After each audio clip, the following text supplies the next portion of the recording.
Muito boa tarde, mais uma terça-feira, né? Primeira terça-feira de maio, hein, gente? Ó, daqui a pouquinho nós estamos falando de dezembro. Meu Deus, como tá passando tudo tão rápido, né?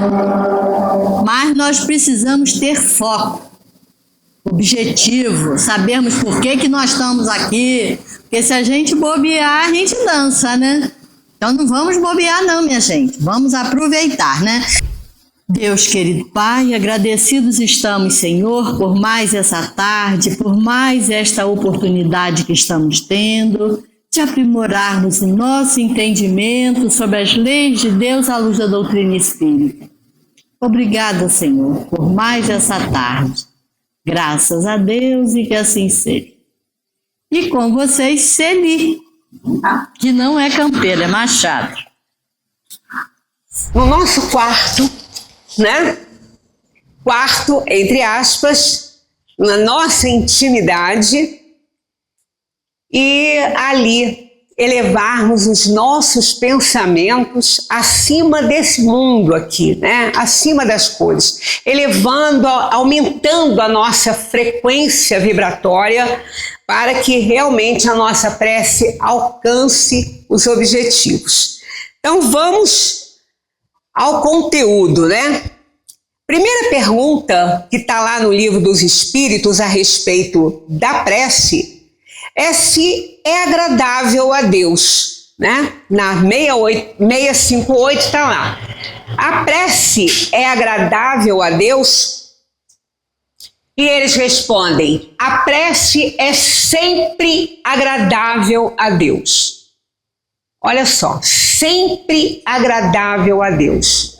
Sempre, mas olha lá o tempo, né? Olha a condição ali.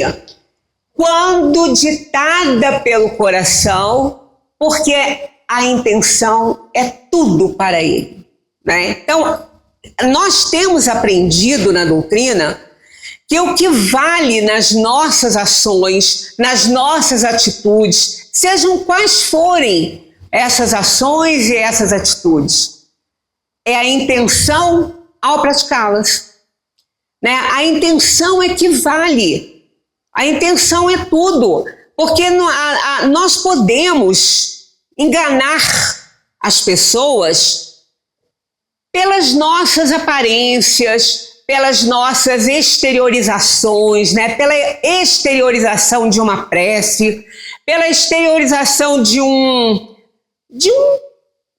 doação, de um trabalho voluntário, né? A gente pode fazer isso, mas o que vai ser levado em conta não é aquela reza, não é aquela atitude que a gente tomou, não é a ação em si, não é o trabalho voluntário em si. O que vai levar-se em consideração é a intenção com a qual nós estamos agindo. Seja na prece, seja num trabalho voluntário, seja onde for, tudo o que vale é a intenção. Porque é ali que se encontra realmente o nosso coração, né? Porque quando nós temos uma intenção de fazer alguma coisa, a gente bota a nossa energia ali, a gente bota nosso tesouro ali, né? Para que aquilo saia da melhor forma possível. Então, a gente tem a intenção de acertar. Quando nós fazemos um bem para alguém, só para aparecer ou, né, para alcançar o objetivo que a gente queira alcançar, aí mesmo não sendo tão nobre, a gente não está pondo intenção boa ali, né? Mas quando nós fazemos o bem pelo simples propósito de ajudar, aí essa intenção é boa. Então esse bem vai ser grandioso, ainda que ele seja pequenininho. Ainda que a gente diga somente assim, meu Deus, eu estou aqui, me escuta. Isso é uma prece. Uma prece que vai chegar até lá. Porque quando nós fazemos isso, nós poderemos estar aí numa situação de extrema dor ou sofrimento. Tanto que a gente, às vezes, não tem nem força para ficar falando muito. Né? Dependendo da situação em que nos encontramos, a gente, às vezes, não tem nem força. Então, a gente pode fazer isso. Ah, mas Deus escuta.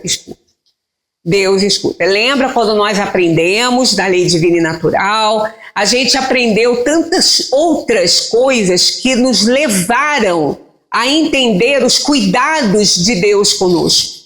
Então Deus, Ele ouve cada sílaba que a gente fala.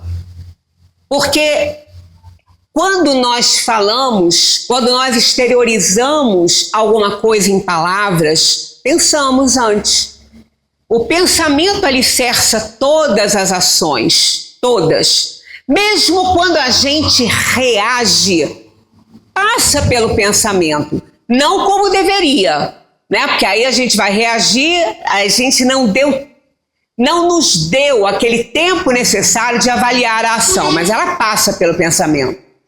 A gente não faz nada sem pensar. A gente fala assim, eu fiz isso sem pensar. Não, não fez. Não fez porque o pensamento é a própria alma, ela que coordena, ela que comanda, ela que dirige. Então, o que faltou ali foi uma análise melhor, né? Mas tudo é pensamento. Então, tudo que a gente faz, a gente primeiro pensa, ele alicerça tudo. Né? O universo é o pensamento divino. O universo é o pensamento divino. Então, Deus, que o criou, está imerso na sua obra. Não que ele seja parte dessa obra, não. Ele foi o criador da obra e não é parte dela. Senão nós estaríamos aí com outra significação, né? Com outros atributos para Deus. Ele seria matéria, né? Mas não, ele está imerso na sua obra através dessa sustentação dessa obra que é feita pelo pensamento divino. E nós, como criaturas, também estamos imersos nesse fluido cósmico. É ali que Deus ouve todas as nossas ansiedades, os nossos pensamentos, os nossos desejos, as nossas aspirações, tudo isso aí, Deus sabe. Então ele sabe do que a gente precisa, né? Ele já sabe disso. Mas a prece, ela é importante para nos conectarmos com ele, não é? Então, a prece é sempre agradável a Deus quando ela é ditada pelo coração, porque a intenção é tudo para ele. A prece do coração é preferível a que podes ler, por mais bela que seja, se a leres mais com os lábios do que com o pensamento. A prece é agradável a Deus quando é proferida com fé, com fervor e sinceridade. Não creias, pois, que Deus seja tocado pelo homem vão, orgulhoso e egoísta, a menos que a sua prece represente um ato de sincero arrependimento e de verdadeira humildade. Tá vendo? Então, o que vale é a intenção. Aquele que mais, né, cometeu erros, que mais perseguiu o cristianismo, aquele que mais perseguiu o Cristo, que foi Saulo, né? Quando ele era Saulo, a gente fala assim, mas ele também tinha, o nome Paulo era dele também, né? Ele só depois preferiu ficar só com esse, mas era Saulo Paulo. Ele tinha Paulo no nome. Então ele errou muito, ele matou pessoas, né? Estevão, ele mandou apedrejar porque ele estava quase chegando a rabino, então ele era só o que importava era a lei de Moisés, era o judaísmo, né? É muito fechado nessas leis. Então ele errou muito, ele ele cometeu erros gravíssimos, né? A ponto de perder tudo que ele almejava ter, por conta de tantos erros que ele cometeu na vida dele. Mas aquele encontro que ele teve com Jesus em Damasco, aquilo ali marcou a vida dele. Aquilo ali foi um marco, um divisor de águas na vida dele, porque ele viu que quem ele perseguia era realmente o Filho de Deus. Então houve ali uma conversão, e Paulo, a partir dali, ele só orava, porque ele entendeu tudo. Então as orações eram puras, eram totalmente assim voltadas para a elaboração da energia, do pensamento e do sentimento para que essa prece chegasse. Então é nesse sentido, quer dizer, ele poderia fazer preces lidas? Poderia. Nós também podemos. Qualquer um pode, contanto que a gente, ao ler essas palavras, entenda o que está ali, entenda o que está pronunciando, né? Ainda que seja em pensamento, aquela prece que já está pronta, o Pai Nosso, né? O Pai Nosso é uma prece que ela não é feita por nós, ali do nosso coração, ela é feita com o coração e com o entendimento do que seja o Pai Nosso, ou pelo menos deveria ser dessa forma, para que a gente se beneficie desse resultado da oração. Então a gente precisa conciliar a razão e o sentimento, movimentando essas energias, para que a gente possa dar força, né, a esse momento tão importante que a gente se liga e se dirige ao Criador. Então, a prece mais importante, a gente inclusive vai ver, depois eu vou passar no último slidezinho aqui, o nome do Dr. Denis, que ele faz uma pesquisa muito boa sobre a questão da oração, que ela tem uma força enorme a ponto de aumentar o volume de sangue no córtex frontal. Quando a pessoa entra numa oração, quando ela é bem feita, acionando essas forças, né, essa força do pensamento, que é a vontade e o sentimento. Então ela alcança tão assim um limite tão importante na dimensão dos espíritos, que a gente consegue fazer que o córtex frontal se encha muito mais de sangue nesse momento em que a gente está fazendo a oração. E olha que o córtex frontal, ele é o responsável pelas nossas decisões, pelo nosso raciocínio lógico, né? Tanto que quando alguém é ferido no córtex frontal, também aqui, né? Quando alguém é ferido ali, essa pessoa ela fica em observação, porque muitos que foram lesionados nessa área perderam a capacidade de ter um raciocínio lógico, né, de entender o que é certo e errado. Algumas pessoas perderam. E não se conhecem muitas pessoas que ficaram normais, não. Mas no Brasil nós temos um que ficou.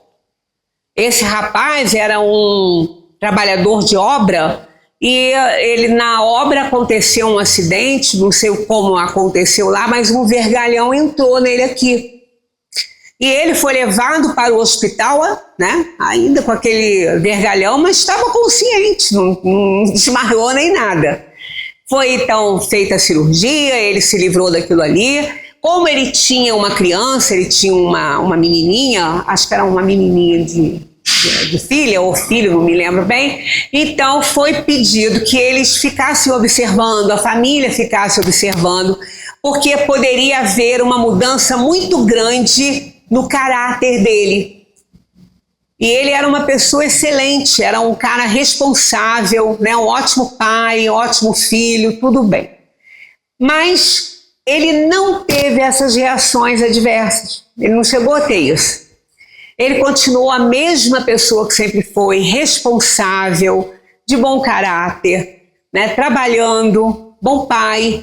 E ele foi até levado para os Estados Unidos para os especialistas que pesquisam essas lesões nessa área entendessem por que ele ficou normal. Uma lesão tão grande no córtex pré-frontal. Por que ele não teve essas reações? Então a gente vê aqui, nesse local do cérebro, nós temos ali um ponto muito importante para a alma atuar.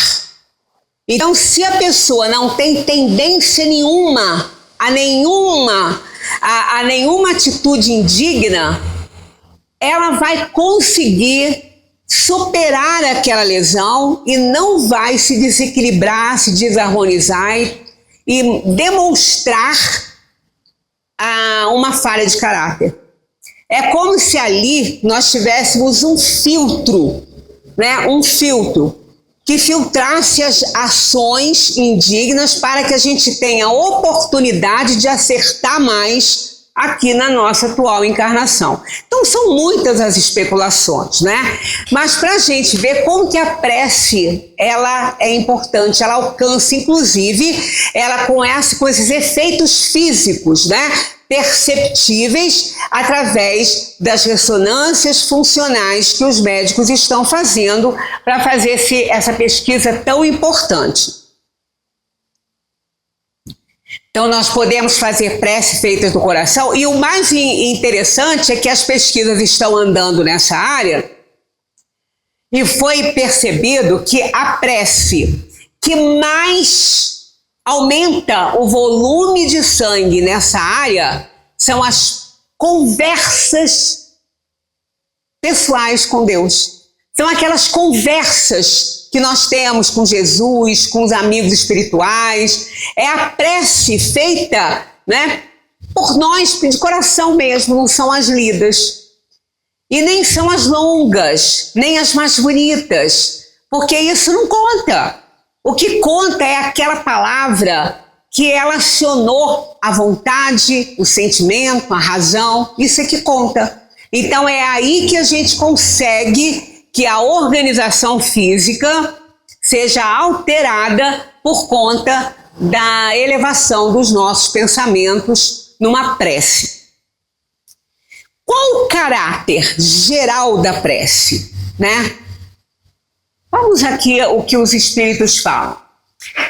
A prece é um ato de adoração. Nós estamos estudando essa lei, né? A lei de adoração. A prece é um ato de adoração.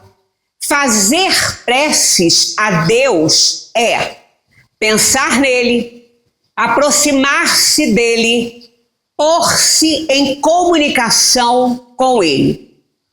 Então, uma prece só feita de forma mecânica são só os lábios que estão pronunciando aquelas palavras. Se elas não estiverem movimentando a energia do corpo, a vontade, a razão e o sentimento, se nós não estivermos compreendendo o que a gente está falando ali naquela oração, nós não vamos nos colocar em comunicação com Deus. Não chega até Ele, não vai até lá. Porque a gente não está nem pensando nele. Eu conheci uma pessoa, quando eu era criança, e lá se vai tempo isso, que ela gostava muito e ela reunia algumas amigas para fazer a novena todas as tardes. E eu era amiga das filhas, então a gente ficava brincando lá no quarto e ela se reunia com as amigas para isso, né? Para fazer aquela novena, rezar o terço, né? Ela era muito católica, essa senhora. Muito boa, por sinal, uma pessoa ótima. Mas eu achava interessante, porque era perto da onde a gente brincava e aonde elas ficavam. Então elas ficavam o tempo todo conversando entre si. Mas elas ficavam... Aí um dia eu perguntei para minha amiga, eu falei assim, por que elas ficam com aquele colarzinho? Chamava aquilo de colarzinho.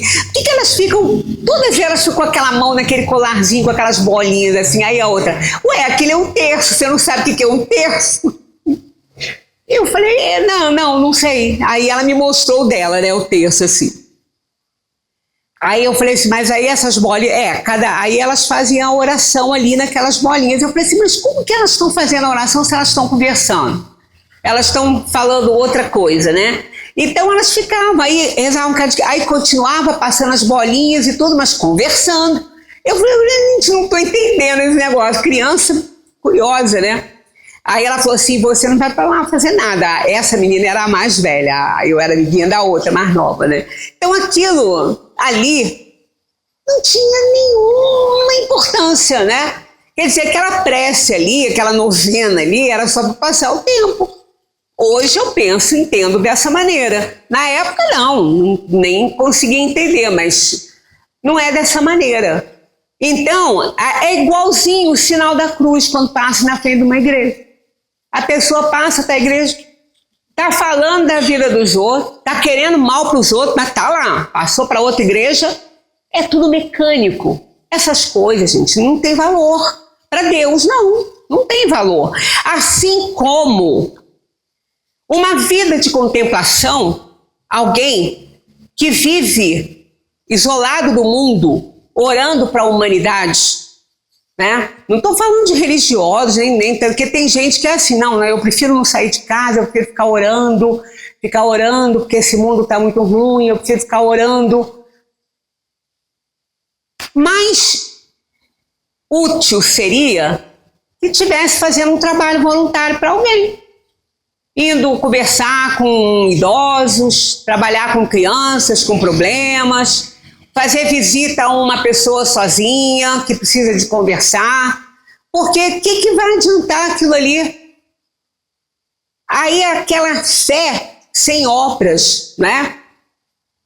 É uma fé que não está ajudando nem a ela mesma. Essa vida de contemplação, assim, ela não resolve. Mesmo dentro de algumas filosofias, algumas religiões, isso não vai ser muito útil. Porque a fé, ela precisa de obras, né? Tanto que tem uma passagem no Evangelho, não sei se eu vou lembrar, que acho que é São Tiago que fala, mostra-me a tua fé sem obras, que eu, pelas minhas obras, te mostrarei a minha fé. Então a fé, ela precisa de obras. Eu acreditar em Deus, grande coisa. O diabo também acredita, São Tiago falou isso. E o teme.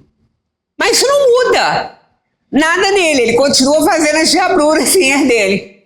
Então o problema é que a gente precisa entender que é a obra que importa, é o que a gente está fazendo que importa, é aquele trabalho útil em favor de alguém ou até de si mesmo. Senão não vai ter nenhuma utilidade. Então, quando a gente faz uma prece movimentando essas forças do ser, né? A vontade, o sentimento, a razão, sabendo, tanto que, por exemplo, uma missa toda feita em latim. Agora não tem mais essas coisas, mas antigamente tinha, né? As pessoas iam lá, sentavam lá nos bancos, mas quem que, se não soubesse latim, não ia entender nada, né? Porque não, como que vai orar em latim alguém que não entende latim? Não tem a menor condição, porque não vai movimentar principalmente a questão da razão, de compreender o que está pedindo, nem falando a língua que está ali, a gente compreende. O Pai Nosso é um exemplo disso, né? Já fizemos uma abordagem aqui sobre o Pai Nosso. Olha, a pessoa está mal, está lá com problema né, já no finalzinho ali, em estado já paliativo, esperando ali a decisão divina. Aí fica lá aquela rezação para a pessoa se curar, aí é o Pai Nosso, Pai Nosso, Pai Nosso. Aí tá lá, morre. Aí a pessoa se desespera, mas eu estava orando, eu estava pedindo a Deus, tá? Você lembra que você pediu a Ele, seja feita a vossa vontade, assim na terra como no céu, orando a sua prece? Ele fez a vontade dele. Aí a pessoa, não, mas não era isso que eu queria. Eu falei, não, Deus não vai agir pela nossa vontade, e sim pela vontade dele. E no tempo dele, não é no nosso tempo. Por isso que às vezes a gente tem a impressão que Deus não está ouvindo as nossas preces. Quando a gente faz uma prece, movimentando essas energias que a gente tem, nós estamos pensando nele, nos aproximando dele. Por quê? Nós estamos nos aproximando dele. Ah, não está todo mundo imerso no fluido cósmico? Tá. Os peixinhos estão todos dentro do oceano. Mas isso quer dizer que os peixinhos vivem junto com os outros todos? Não. Né? Então o fato de nós estarmos mergulhados no fluido cósmico, que Deus está ali dentro da sua criação, no fluido cósmico, se nós não estivermos perto dele, não vai adiantar nada. Ele está sempre perto de nós, mas nem sempre nós estamos perto dele. Então isso é importante a gente compreender, que não é que Deus não esteja ouvindo as nossas preces, Ele ouve todas, independentemente da gente estar perto dele ou não. Ele está sempre perto de nós, né? Então aquela ideia de que Deus está tão distante, não, Ele não está distante, Ele está em nós. Tanto que Jesus falava, o reino de Deus está dentro de cada um. Mas nós precisamos abrir essa conexão com Ele. Então, quando nós movimentamos a energia através de uma elevação de pensamento a Deus, nós nos aproximamos de Deus e nós nos colocamos em comunicação com Deus. Deus tem seus prepostos, né? Tem seus auxiliares. E um dos mais importantes na nossa vida é o nosso anjo guardião. Tem pessoas que pensam que só criança tem anjo da guarda, né? O anjo da guarda, ele é um espírito superior a nós, ele é de segunda ordem, tem 3 ordens de espíritos. Terceira ordem é aquela que a gente está. Segunda ordem dos bons espíritos. E a primeira é dos puros. Né? Aí o professor Cosme Mas costuma fazer sempre uma brincadeira com as pessoas. Ah, vocês acham que vocês são bons, que vocês estão na ordem dos bons espíritos? Então tá, responde para mim uma coisinha. Se vocês responderem para mim que sim, vocês estão todos na terceira ordem. Se vocês responderem que não, aí eu não posso discutir com vocês. Vocês têm ciúme? Vocês ainda têm inveja? Vocês ainda sentem raiva? Vocês ainda sentem algum egoísmo? Alguma cobiça? Basta só uma resposta assim aí. Uma. Então vocês pertencem à terceira ordem. Da ordem dos espíritos inferiores. Se você tem isso, você pertence à ordem dos espíritos inferiores, porque o seu anjo guardião não tem isso. Ele vai responder não a todas essas questões.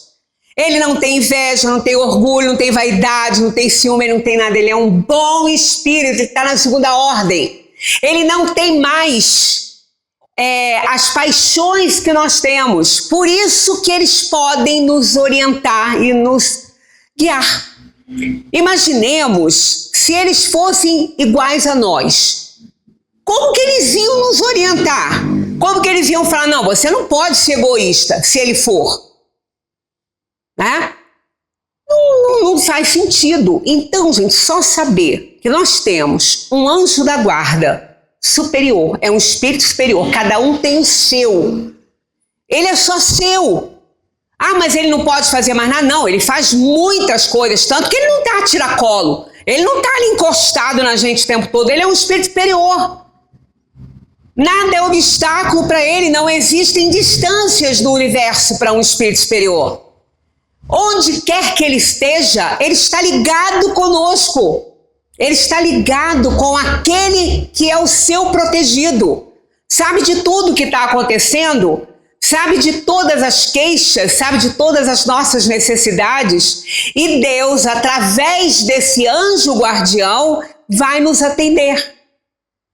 Nós vamos receber as intuições, as respostas que a gente deseja, tudo pelaquela prece que nós fizemos a Deus, que sempre vai nos atender. Sempre, não existe a possibilidade dele não nos ouvir e de não nos atender. Então essa comunicação, isso aí é praticamente um dever nosso. É uma lei de Deus, né? É uma lei, o anjo da guarda é uma lei. É uma lei porque todo mundo tem, independentemente, mas eu não quero um anjo da guarda assim, perturbando o tempo todo. Não adianta, amigo. Você querendo ou não querendo, Deus é que ordena isso.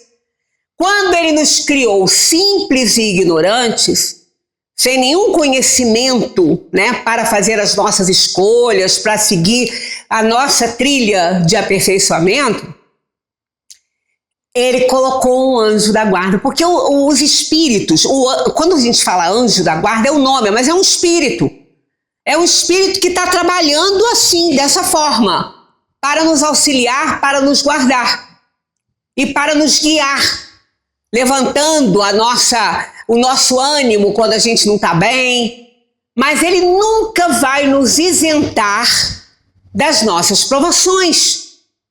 E outra coisa interessante a se pensar é que nós precisamos pedir ajuda a ele. Ele não vai atuar se a gente não pedir. Ué, mas o trabalho dele não é esse? Mas você tem uma outra lei para cumprir, que é cumprida por ele.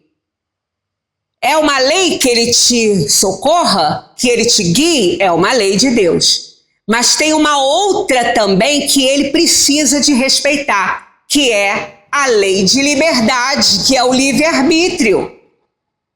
Então, se você não quer ajuda dele, ele não vai interferir na sua vida. Esse trabalho é dele, mas você tem que querer, você tem livre-arbítrio, você precisa dar esse consentimento para ele. Senão ele não vai atuar, porque os espíritos inferiores, esses não precisam da nossa aprovação para interferirem na nossa vida. Estão sempre aí interferindo. Basta que a gente baixe um pouquinho o padrão vibratório para eles entrarem em nossos pensamentos e desorganizarem a nossa mente, né? Os fluidos do perispírito. Mas o espírito bom, o anjo da guarda, aquele espírito de segunda ordem, ele não pode interferir no nosso livre-arbítrio. Se fosse dessa maneira, ninguém ia tirar a própria vida, né? Não ia ter suicídios no mundo, porque ele ia impedir. Ele pode, mas ele não vai fazer. Ele não vai, por quê? Ele não tem esse direito, ele não tem essa autorização nem do próprio ser que ele está tutelando, nem de Deus. Então a gente precisa, por isso que a prece é extremamente importante. A gente precisa pedir a Deus a ajuda que a gente está achando que precisa. Mas, na verdade, a gente tem que ter muito cuidado com o que a gente pede. Isso aí, pela prece,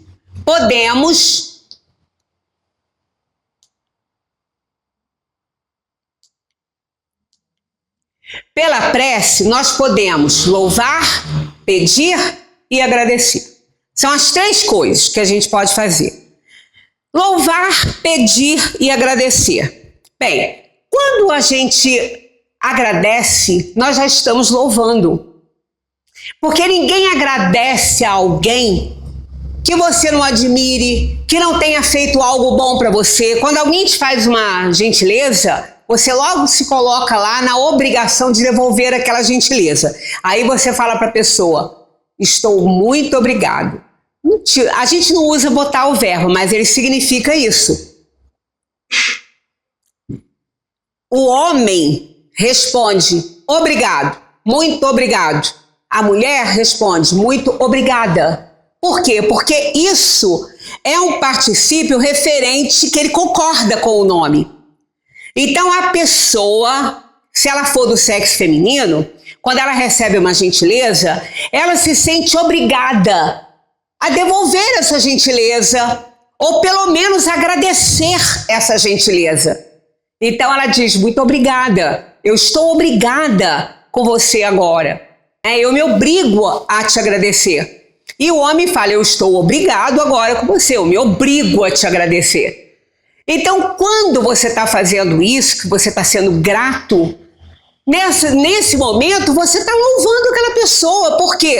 Você está sendo grato porque ela te fez um bem. Então você já está louvando essa pessoa.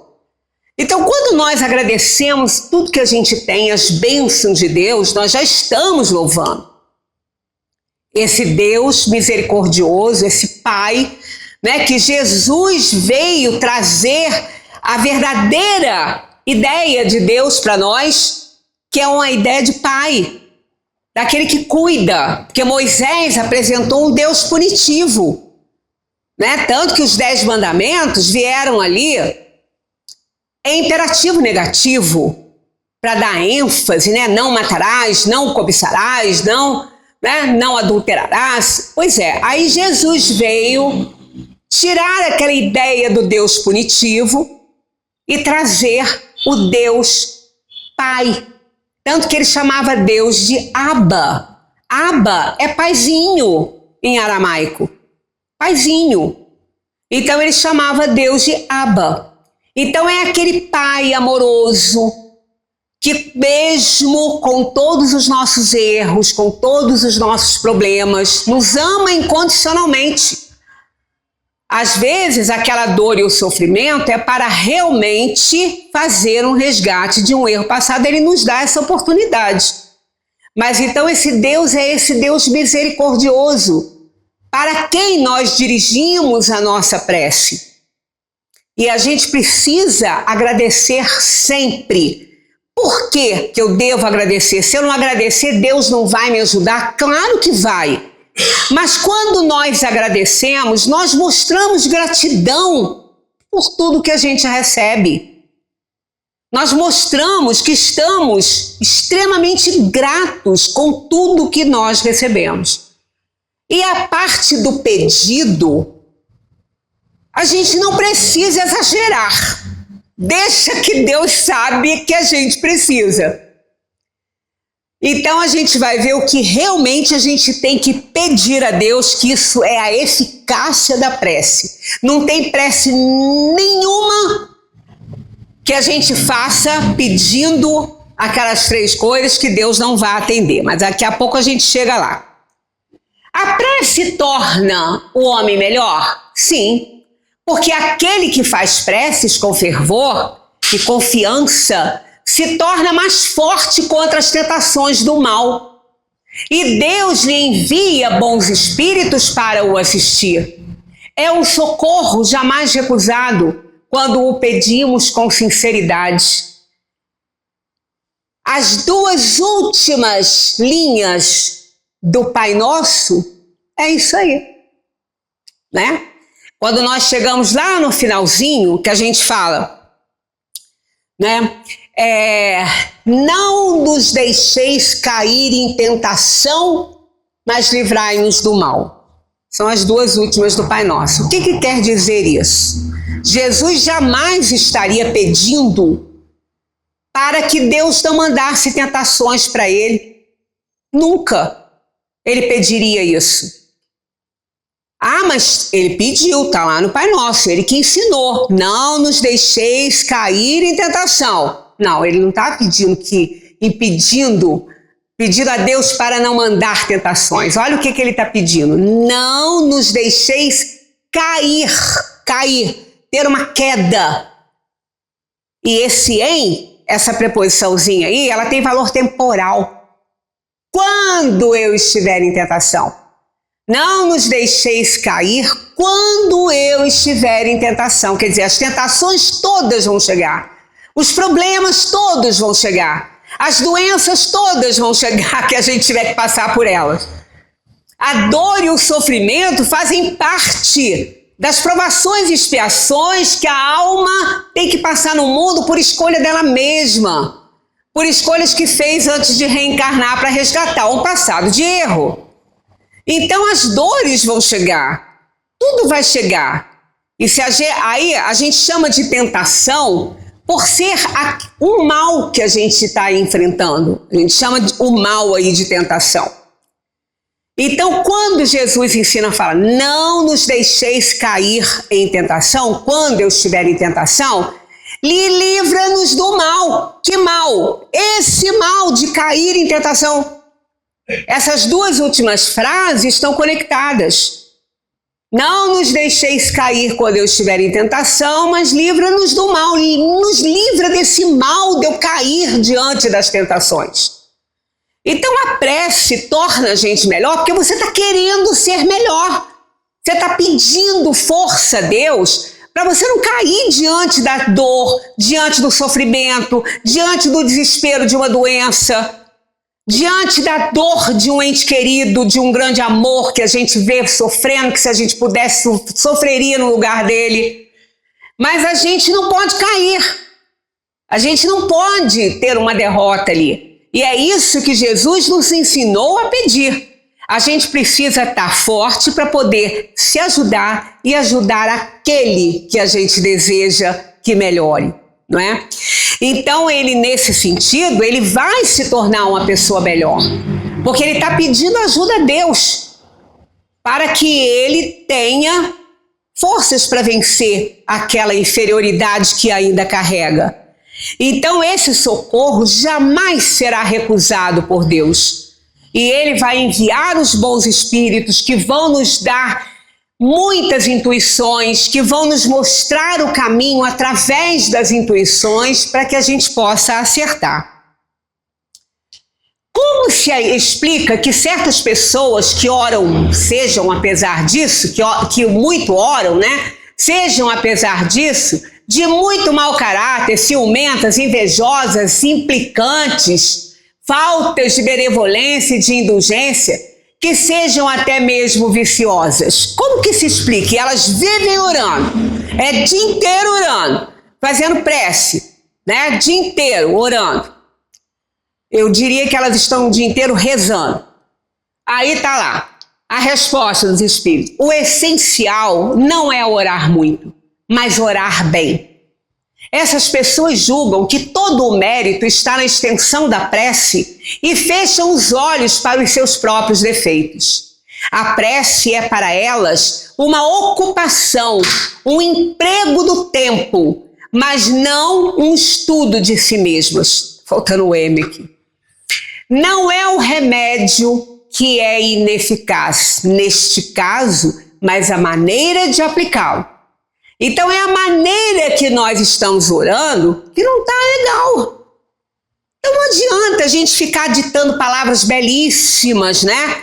Que a pessoa que está ali, se a prece estiver sendo em voz alta, a pessoa fala assim, meu Deus, devia ter trazido o dicionário para eu poder entender o que a pessoa está falando aí, né? Então a prece não precisa, tem um livrinho, acho que o nome é a prece, sim, esse livrinho de Meimei, é um livrinho para criança, que ensina a orar. Então aquele senhor simples, ele era um trabalhador, ele era pessoa do trabalho duro, pesado, ele não sabia nem escrever nem nada, mas todas as noites, na hora que ele ia dormir, ele orava a Deus dessa maneira: Senhor, eu estou aqui. Ele só sabia falar isso, tadinho, ele era muito simples. Mas toda noite ele ia para fora da cabaninha dele, olhava aquele céu lindo, estrelado, agradecia em sentimento pelo dia que teve, né? Mas ele dizia: Senhor, eu estou aqui. A prece dele era essa. Quando ele ficou velhinho e doente, ele estava bem doentinho já, não podia andar mais. Aí ele estava no quarto dele deitadinho, ele viu uma imagem se formando, era Jesus. Aí ele disse: José, o nome dele era José, do Senhor, eu estou aqui. É uma delícia, né? É um livrinho lindo, esse livrinho para criança, ensina como orar, o objetivo da prece, é um livro muito interessante. Então é assim. Olha quanto amor, quanto sentimento, quanta energia ele botava naquele Senhor, eu estou aqui. A humildade dele, né? Então essa prece, imagina o lobo frontal dele, como que não ficava carregado de sangue nessa hora, né? Para dar a ele força nas decisões, em tudo, inclusive força física. É assim que a gente vai aprendendo com a simplicidade, com a humildade. Então, é a maneira de orar que importa e não a oração em si, se ela não movimentar as energias. Pode-se pedir eficazmente a Deus o perdão das faltas? Olha, eu adoro as perguntas de Kardec, porque quando eu não boto a pergunta no slide eu sinto falta, porque ele formulava de uma forma que não deixava nenhuma dúvida ali na hora de perguntar. Olha aqui, eficazmente. Kardec adorava advérbios, né? Eu também adoro. Então, quando ele... tira esse eficazmente aí, olha que vai ficar diferente. Pode-se pedir a Deus o perdão das faltas? Não foi isso que ele perguntou. Ele perguntou, pode-se pedir eficazmente a Deus o perdão das faltas? Quer dizer... Deus vai me responder de maneira eficaz? Ele vai me perdoar? Né? Então aqui, olha, esse eficazmente é extremamente importante nessa pergunta. Ele não está pedindo apenas um perdãozinho, ele está pedindo um perdão eficaz, aquele que vai me ajudar, aquele que vai me trazer um conforto de verdade. Então pode-se pedir eficazmente? Eles dizem, Deus sabe discernir o bem e o mal. A prece não oculta as faltas. Aquele que pede a Deus o perdão de suas faltas não o obtém se não mudar de conduta. Olha só a resposta. Aquele que pede a Deus o perdão de suas faltas não o obtém. Qual é a condição para ele não obter? Se não mudar de conduta. Então, ele não está dizendo que ele vai ter sempre esse perdão, mas ele está impondo uma condição para que ele tenha esse perdão, mudar de conduta. Porque o que adianta, né? O que adianta eu faço uma coisa com uma pessoa, me arrependo, vou lá, fulano, eu não estava bem, me perdoa. Aí a pessoa perdoa. Lá no dia seguinte você está fazendo a mesma coisa com outra pessoa. Fulano, me perdoa. Não vai perdoar, vai chegar uma hora que a pessoa vai falar, chega, não perdoa mais não. Você não aprende, né? A pessoa fica irritada até, não é? Então é preciso, quando a gente pede perdão, por que a gente pede perdão? Porque reconheceu-se um erro. Alguém pede perdão por acertar? Não, né? A gente pede perdão quando a gente erra.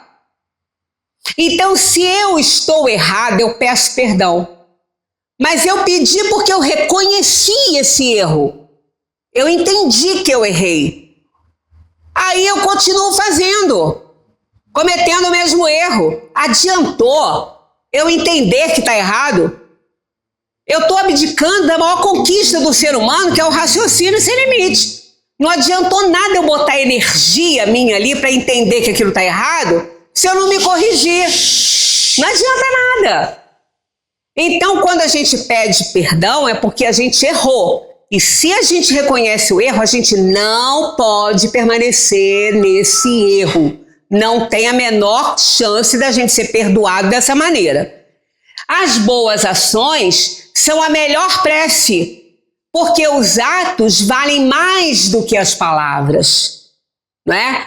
Os atos valem mais que as palavras, mas o que na verdade conta, o que é mesmo? A intenção do ato e a intenção da tua palavra. As palavras, realmente, os atos falam mais. Mas esses atos precisam ser bem intencionados, senão também não vai valer.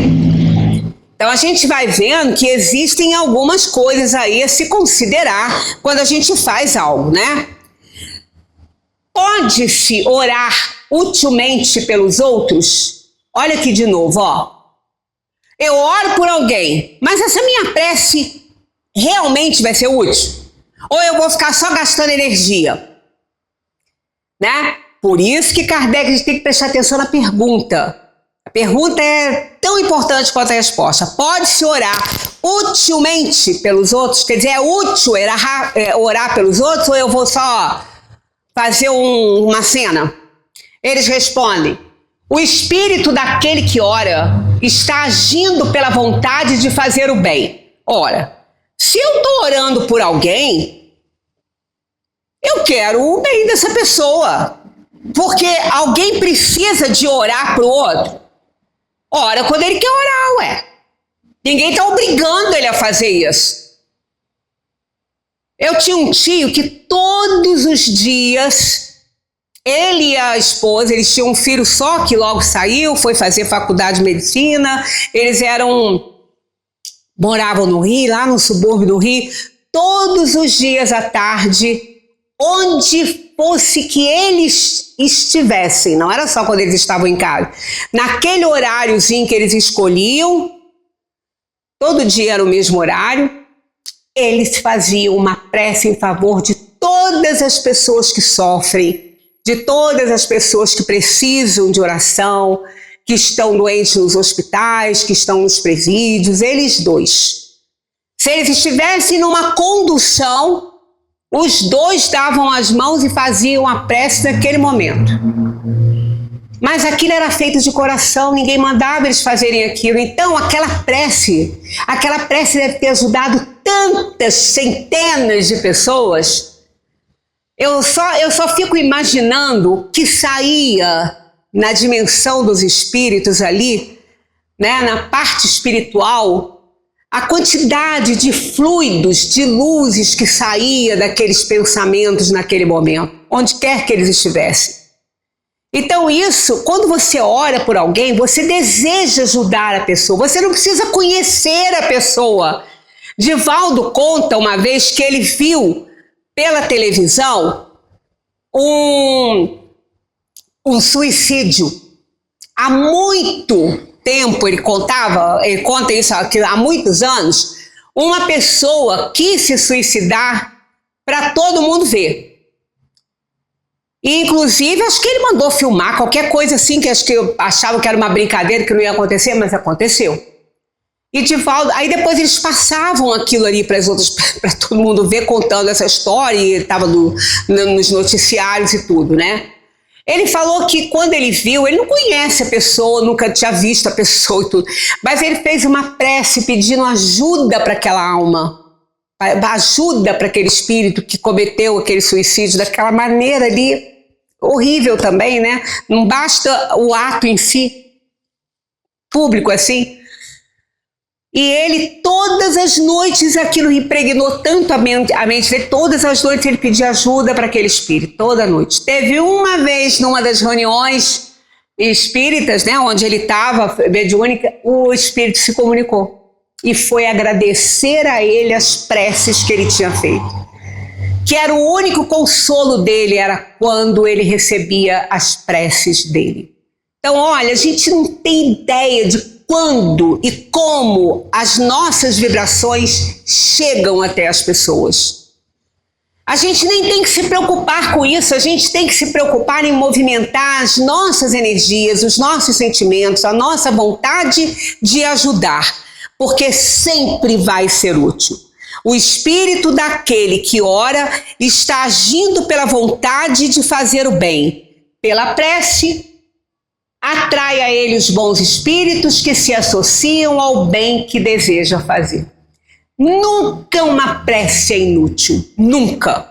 Né? Nós estamos no adiantado aqui da hora, mas a partir de semana que vem, isso aqui não é novela nem nada, mas a gente acompanha, né?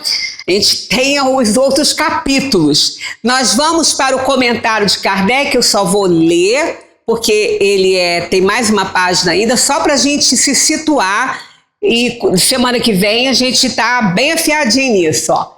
Possuímos em nós mesmos, pelo pensamento e a vontade, um poder de ação que se estende muito além dos limites de nossa esfera corpórea. A prece por outros é um ato dessa vontade. Se for ardente e sincera, pode chamar os bons espíritos em auxílio daquele por quem pedimos, a fim de lhe sugerirem bons pensamentos e lhe darem a força necessária para o corpo e a alma. Mas ainda neste caso, a prece do coração é tudo e a dos lábios não é nada. Então a gente tem que ter essa certeza, eu preciso fazer uma prece do coração. Às vezes as pessoas falam assim, fulano, ora para mim lá no centro. Claro, a gente ora sim, mas essa pessoa tem que saber que a maior força é a dela própria. Aquela que ela vai, aquela energia que ela vai colocar naquele pedido que ela vai fazer a Deus. Deus, me socorre. Meu anjo amigo, me socorre. Você não precisa saber o nome do seu anjo, não tem que se preocupar com isso. Nome é de só menos importância. Dirija-se a ele como um amigo, um anjo amigo, um espírito amigo. Quando a gente fala anjo, que anjo é mensageiro de Deus. A palavra anjo quer dizer isso, mensageiro de Deus. E quando ele está nos guiando, ele está com essa função de nos guiar, de nos proteger dentro das possibilidades, ele está ali amando de Deus. Então ele é um mensageiro de Deus, por isso chama anjo de guarda. Porque ele é um espírito mensageiro, ele traz para nós as mensagens de Deus. Porque quando nós fazemos o pedido a Deus, Deus vai nos atender e nos responder através do anjo da guarda que vai nos trazer a sua mensagem. Então tem muita coisinha boa ainda para a gente ver dentro dessa questão de prece, que são muito relevantes para aquele momento tão importante em que nós nos aproximamos de Deus, elevando os nossos pensamentos até Ele. Muita paz para todos e até semana que vem, se Deus permitir.